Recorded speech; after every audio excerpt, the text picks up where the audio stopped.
Hello students, now I want to explain about the applications of Gauss law. The first application is d bar and e bar value.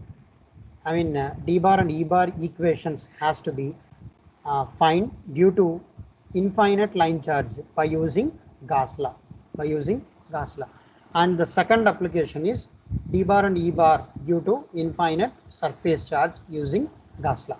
Coming to first application, consider an infinite line which is lying on the z-axis. That means the length of the z-axis is also infinite and the length of the line is also infinite.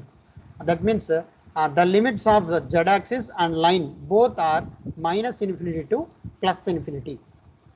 Okay, and here we are considering a cylindrical coordinate system surrounded by this infinite line. Here considering a certain differential surface ds at location P. P is where ds is located, and the cylinder having radius rho. And ds is differential surface on Gaussian surface. Gaussian surface means the surface which obeys Gauss law. Nothing but differential surface on Gaussian surface. Okay, coming to the application, in the sense we have to use the Gauss law equation and we have to define d bar and e bar value due to infinite line charge. Here the method is here earlier we have defined d bar and e bar value due to infinite line charge in a general method, but the finalized equation in that method and by using Gauss law also same. Gauss law also is equal to same. Okay, let us see how it happened. Considering from the Gauss law, q is equal to closed integral of d bar dot ds bar. From here, q is equal to closed integral of d bar dot ds bar. Closed integral in the sense here we are considering a closed path. Okay, the closed surface is splitted into side, top and bottom of the cylinder. Side means lateral and top and the bottom.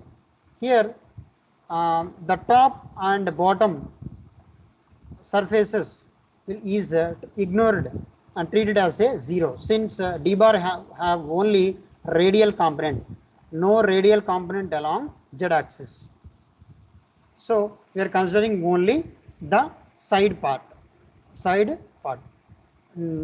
Rho integral side d bar dot ds bar after ignoring the top and the bottom. Consider this as equation 1. Okay, from the cylindrical coordinate system we know ds bar is equal to, as actually like this, we know ds bar is equal to rho rho in the sense here in general cylindrical coordinate system we treated the radius of the cylinder as r, so we have to replace rho here. So then the equation ds bar becomes rho d phi dz a rho bar plus d rho dz a phi bar plus rho d rho d phi a z bar. Okay, next I am changing the color. Here the equation, if we substitute here, in the equation 1, here d bar is a vector. It can be written as d bar is equal to d into a rho bar, as it is a here d bar is a vector and d is a scalar and a rho bar is a unit vector, scalar along with unit vector. Okay, here we have to replace in the from Gauss law we can write q is equal to u is equal to integral side d bar dot ds bar is equal to integral side d bar means here d into a rho bar dot next here we are taking only the first term, because if we take the remaining two terms, then what happens means, if we solve the dot product of a rho bar dot a phi bar, it becomes 0, and a rho bar dot a z bar, it becomes 0. So we are ignoring these terms initially, so we are writing finally this equation here, and it is like rho d phi dz a rho bar. Yes, next it becomes, and considering rho as in a front, integral rho and d as a front, and integral side a rho bar dot a rho bar, it becomes 1, and in overallly d phi dz. Yes, and from here we can see here, yes, d rho and d phi dz. For d phi and dz, d phi, it is having azimuthal path, counter path. Counter path means angle, it will be from 0 to 360 degrees, 0 to 2 pi. Phi is equal to 0 to 2 pi. And z is having 0 to z. Here we are considering z as a height. Here we are considering z as a height, some length, only finite length, differential proportion. So lower limit becomes 0, and upper limit becomes z, 0 to z. So z is equal to 0 to z, integral z is equal to 0 to z dz, integral phi to 0, phi is equal to 0 to 2 pi d phi. Then after integration, dz and integration gets cancelled, finally z. Then upper limit is z, lower limit is 0, z by the 0, z. And here also d phi, the differential integral gets cancelled, upper limit 2 pi, lower limit 0, 2 pi minus 0, 2 pi. Okay, then d is equal to q by in the left side the equation is q. Taking the rho z 2 pi to the left side means denominator position of the q, then q by 2 pi rho z. Yes, already we know, as we know, rho L is equal to charge by length. Charge by length. Here the charge is total charge q, and the total length we are considering only selected part, that is z. Then we can replace q with rho L into z. Z in the numerator and denominator gets cancelled. So then d is equal to rho L by 2 pi rho. For example, we have to take d in vector, that means d bar, we have to taking unit vector on both sides. Left side d into a n bar, nothing but d into a rho bar, nothing but d bar, and right side rho L by 2 pi rho into a rho bar. Yes, this, and units is coulomb per meter square. Then electric field intensity E bar. Okay, and as we know the relationship between electric flux density and intensity with epsilon. Okay, if we divide epsilon with d bar, then we get E bar value. So the entire equation by epsilon like this, rho L by 2 pi epsilon rho a rho bar, and unit is volt per meter. Okay, this is the equation. This is the equation what we get in the general method, normal method.